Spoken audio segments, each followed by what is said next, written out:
vous savez quoi? Vous vous dites où est notre Jean-Seb? Où est le professeur Tournesol? Où est le maître du tourisme? Eh bien, vous allez voir qu'il va vous montrer des images assez stupéfiantes de drones et notamment de cette côte de granit rose où nous sommes installés au bout de la presqu'île. Mais pas seulement, c'est ça mon Seb?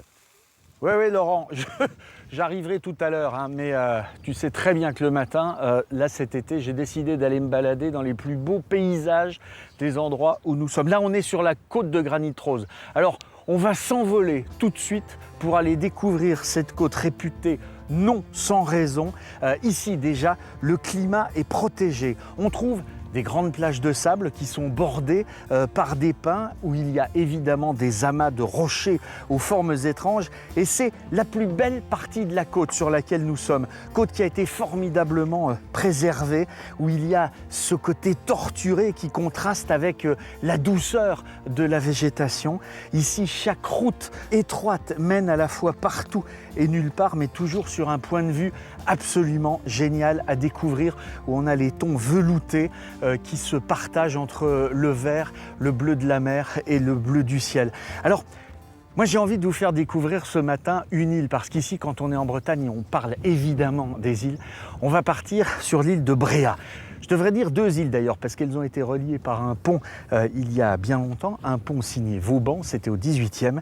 Quelques villas fleuries, quelques beaux manoirs en pierre. On comprend pourquoi elle a attiré autant de monde, que ce soit Colette, Fujita ou plus récemment Eric Orsena. Alors, on embarque, direction Bréhat.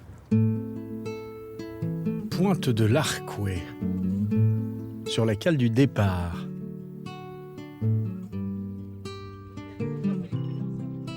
Les passagers s'apprêtent à embarquer pour rejoindre l'île de Bréhat, baignée par les premiers rayons du soleil.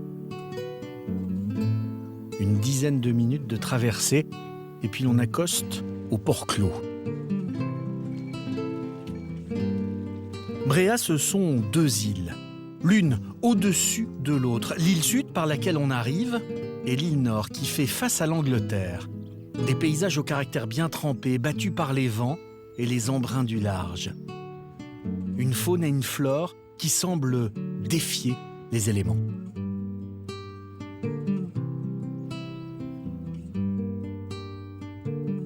À la tête de Bréhat, les phares du Pan et celui du Roseto veillent sur les marins. Ici, la vie est tournée vers l'océan.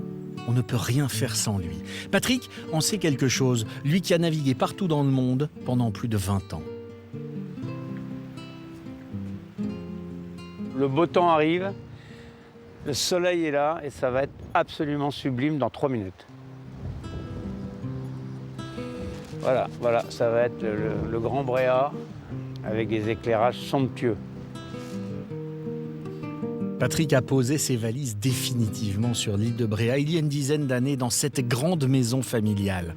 Depuis, il est enraciné dans l'île, comme il dit. D'ailleurs, il en parle comme d'une personne.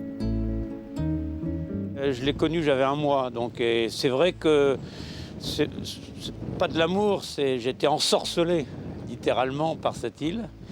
Et donc, toute ma vie, dès que j'avais un moment de libre, je venais pêcher, courir sur la grève, regarder les oiseaux, etc. Et c'est ce que je fais maintenant à temps complet. C'est aussi cette vue imprenable sur la mer que Patrick admire à temps complet. Un spectacle vivant qui change avec les marées et les fantaisies climatiques. Pendant quelques instants, l'île de Bréhat prend ses airs d'archipel polynésien. On s'en lasse pas, on peut rester des journées entières à regarder cette vue. Il y a vraiment une espèce d'entremêlement de terre, d'îles, de mer, d'estran, qui fait que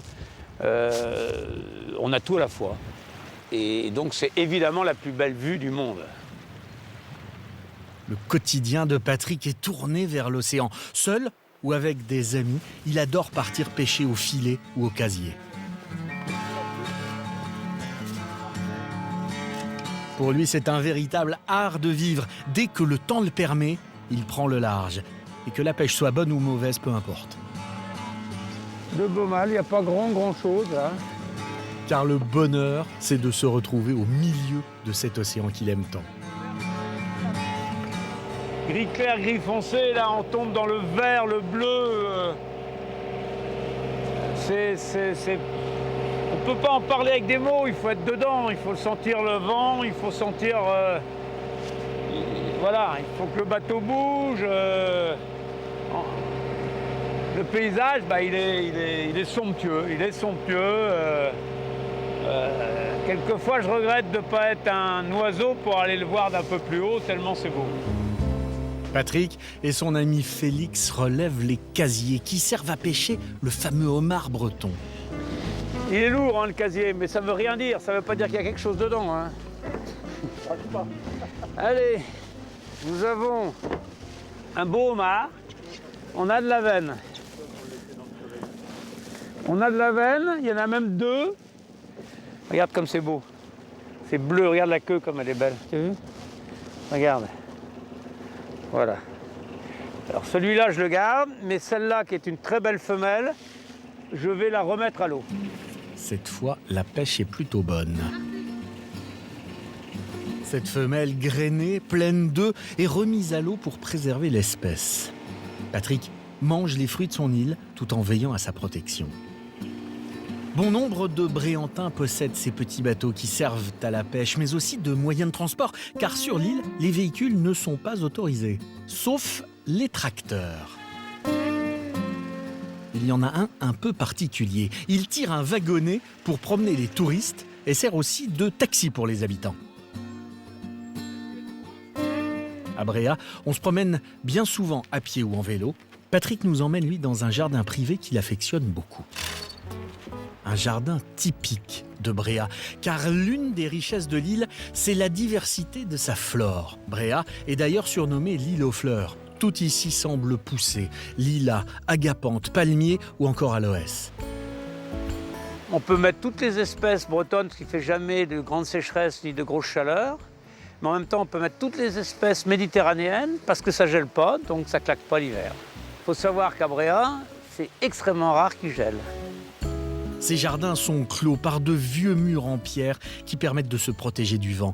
De vrais petits havres de paix coupés du reste du monde. Ce jardin-là, justement, je crois que c'est bien l'esprit du jardin bréatin, c'est-à-dire discret, pas tape à l'œil. Quand on rentre dans ce jardin, surtout avec ce temps-là, instantanément, on y est bien.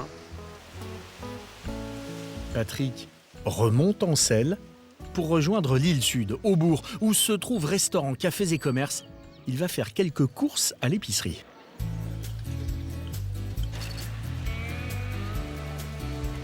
Allô Véro, comment vas-tu?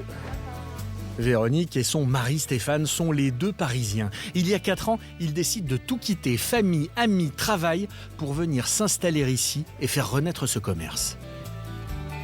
On est super content de l'ouvrir, cette épicerie, tous les matins. Parce que d'abord, on a la chance d'avoir des clients adorables. On prend du temps pour parler, c'est ce que l'on ne faisait pas avant, derrière notre bureau, derrière notre ordinateur. On travaille comme des fous, mais on profite de la vie. Et ça n'a pas de prix. Et leur nouvelle vie, Véronique et Stéphane n'en changeraient pour rien au monde. Le fait d'être au bord de la mer, de pouvoir aller s'asseoir sur un rocher, d'aller bouquiner tranquillement, Ouais, pour toi, c'est la pêche. Le soir après l'épicerie, un bain dans la mer, c'est pas mal. Voilà. Plutôt que de prendre le métro.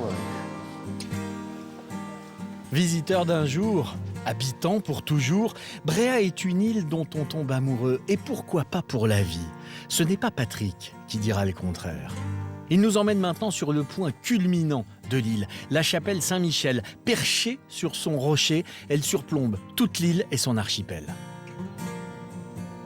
Où qu'on regarde, tout autour, 360 degrés, c'est magnifique, c'est beau.